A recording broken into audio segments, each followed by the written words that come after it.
कृष्ण आणि व्योमासुराच्या लढाईची, जो कंसाने पाठविलेला एक राक्षस होता. एक दिवस कृष्ण आणि त्याचे सगळे मित्र खेळत होते. अरे सुदामा, चल आज काहीतरी नवा खेळ खेळूया. तुझ्या डोक्यात कुठला नवा खेळ येतोय का? नाही कान्हा, सगळे खेळ तर आपण खेळलो आहोत. मला तर काहीच सुचत नाहीये. तुझ्या डोक्यात काही उपाय आहे का? हो आहे ना. आज माझ्या डोक्यात एक नवीन खेळ आहे. आपण गाईचा खेळ खेळूया. हा कोणता खेळ आहे कान्हा? आपल्यापैकी काही जण गाय बनतील आणि मग आपण त्या गायी एकमेकांमध्ये वाटून घेऊ आणि मग त्या गायी आपण चोरी करू. अरे कान्हा, जर आपण पकडले गेलो तर आपण मार खाऊ आणि चोरी करणं तर पाप आहे ना.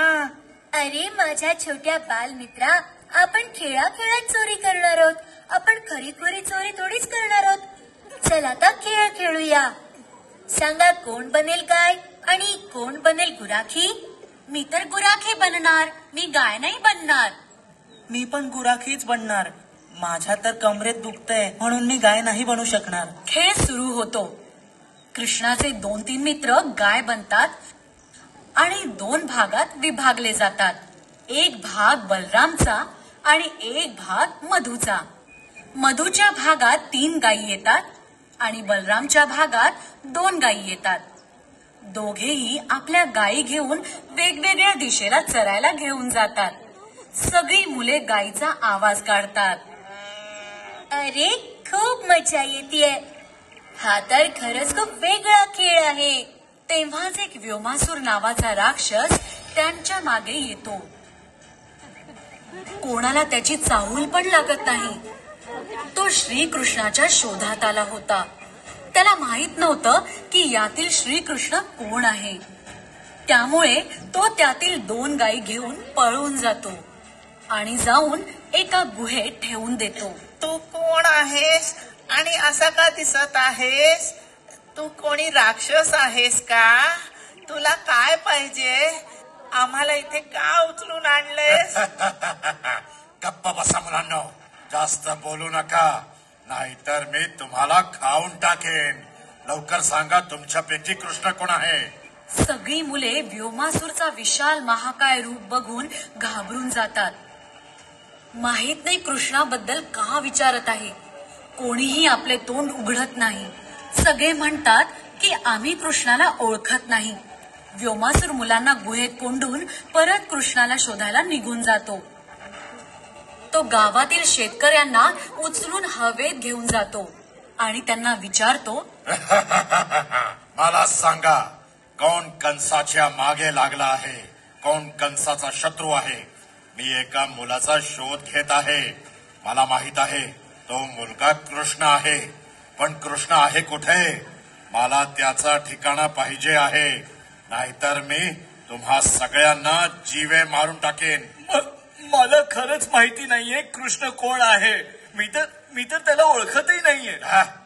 तुला आपला जीव नको आहे का?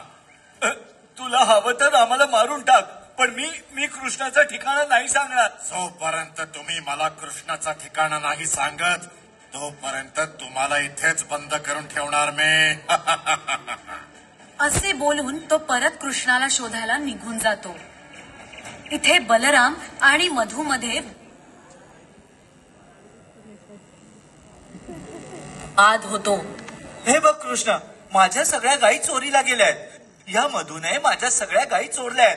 आता माझ्याकडे एक पण गाय नाहीये. कृष्णा, गाय तर माझी पण चोरीला गेली आहे. कोणी कुणाचं काय चोरलंय याचा निवाडा मी करणार. कृष्ण त्यांचा निकाल लावायला बसतो. बलराम आणि मधूमध्ये वाद वाढत जातो. पण कृष्ण तेव्हाच अचानक म्हणतो, हो हो हो भावांनो, भांडू नका. सगळ्यात आधी याचा शोध लावा की जर मधूने बलरामची गाय चोरली आहे आणि बलरामने मधूची गाय चोरली आहे, तर सगळ्याच्या सगळ्या गायी गेल्या तरी कुठे? आपले मित्र आहेत कुठे? ते कुठेच दिसत नाहीयेत. तेव्हाच अचानक व्योमासूर राक्षस एका ब्राह्मणाच्या रूपात कृष्णाच्या समोर येतो. मुलांनो, तुम्ही तुमच्या मित्रांच्या शोधात आहात का? मुलांनो, मला माहित आहे की एका राक्षसाने त्या मुलांना गुहेत लपवून ठेवलं आहे. त्याला माहित आहे की आपल्या मित्रांना वाचवायला कृष्ण जरूर येईल इथे. अच्छा, अशी गोष्ट आहे तर मग तर मी माझ्या मित्रांना वाचवायला नक्की जाणार. ब्राह्मण देव, मी आहे कृष्ण. कृष्णाच्या तोंडून कृष्णाचे नाव ऐकून ब्राह्मण आपले रूप सोडून व्योमासुराच्या रूपात परत येतो. कोण आहेस तू? तुझ्याबद्दल जे ऐकलं होतं तू तसा बिलकुल नाही आहेस. तू तर पूर्ण मूर्ख आहेस. मला माहित होतं की तुमच्यापैकी कृष्ण कोण आहे, म्हणून मी तुझ्या सगळ्या मित्रांना उचललं आणि त्यांनी बंदी बनवून ठेवलं होतं आणि त्यांना डोंगराच्या गुहेत लपून ठेवलं आहे. जर तुला त्यांना वाचवायचं असेल तर तुला माझ्या बरोबर युद्ध करावं लागेल. व्योमासुराचे विशाल महाकाय रूप बघून सगळे मित्र पळून जातात. कृष्ण एकटा त्याच्या समोर उभा राहतो. माझ्या मित्रांना सोडून दे. त्यांनी तुझं काय वाईट केलं आहे आणि तू मला का मारायला आलास? साक्षात कंस महाराजांनी मला तुझा वध करण्यासाठी पाठवला आहे. मला तर वाटलं होतं की कोणीतरी खूप विशाल महाबली असेल. पण तू तर छोटासा मुलगा निघालास. तुला तर मी असंच चिरडून टाकेन. अच्छा, अशी गोष्ट आहे तर मी तयार आहे तुझ्या सोबत लढण्यासाठी. व्योमासुर आपले दोन्ही पंख पसरवून आपल्या टोकदार तीक्ष्ण नखांनी बाळकृष्णाला उचलून घेतो. मग जमिनीवर फेकून देतो. मला वाटतं तू असं ऐकणार नाहीस. तुझा मृत्यू निकट आला आहे. आता मरायला तयार हो. कृष्ण दोन्ही हातांनी त्याचे पाय पकडतो आणि दोनदा फिरवून जमिनीवर आपटतो. व्योमासुर एवढा शक्तिशाली असतो की 2-3दा जमिनीवर आपटूनही तो परत उभा राहतो. तो हवेत उडतो आणि परत एकदा कृष्णावर हल्ला करतो. कृष्णाचे सगळे मित्र परत येतात आणि कृष्ण कृष्ण नावाने ओरडायला लागतात. कृष्ण कृष्ण.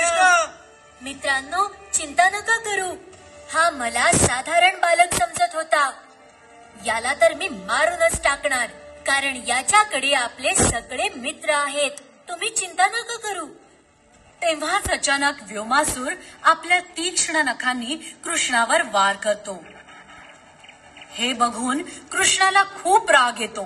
कृष्ण व्योमासुराच्या छातीवर जोरदार प्रहार करतो.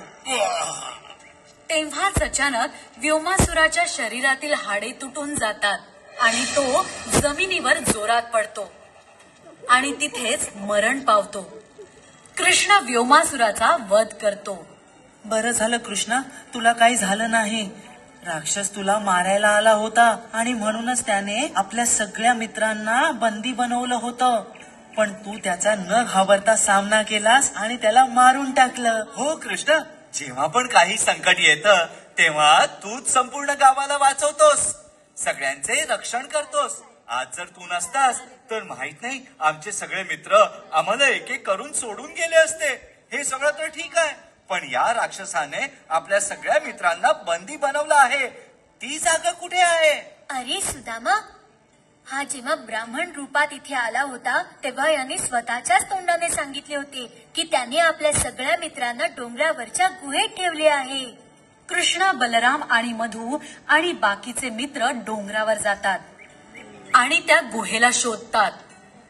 पण त्या गुहेच्या दरवाज्यावर खूप मोठा दगड ठेवलेला असतो. अरे कृष्ण, हा तर खूपच जड दगड आहे. हा तर आपल्याकडून हलणार पण नाही. आता आपण काय करायचं? आपले सगळे मित्र तर आतमध्ये अडकले आहेत. मधुने असे बोलल्यावर कृष्णाने एक जोरदार प्रहार दगडावर केला. दगडाचे तुकडे तुकडे होऊन जातात आणि गुहेचे दार उघडते. अरे कृष्णा, आम्हाला माहितीच होतं की तू आम्हाला वाचवायला नक्की येशील. त्या भयानक राक्षसने तर आम्हाला बंदी करून ठेवलं होतं. त्याने आमच्याकडून तुझी माहिती काढायचा प्रयत्न केला, पण आम्ही काही नाही सांगितलं. आम्हाला माहित होतं की आमचे रक्षण तूच करशील. तुला खूप खूप धन्यवाद कृष्णा. सगळे मित्र मिळून कृष्णाला आपल्या खांद्यावर उचलून घेतात आणि त्याच्या नावाचा जय जयकार करतात. या गोष्टीतून आपल्याला हे शिकायला मिळतं की देवाची काठी चालते तेव्हा त्याचा आवाज येत नाही,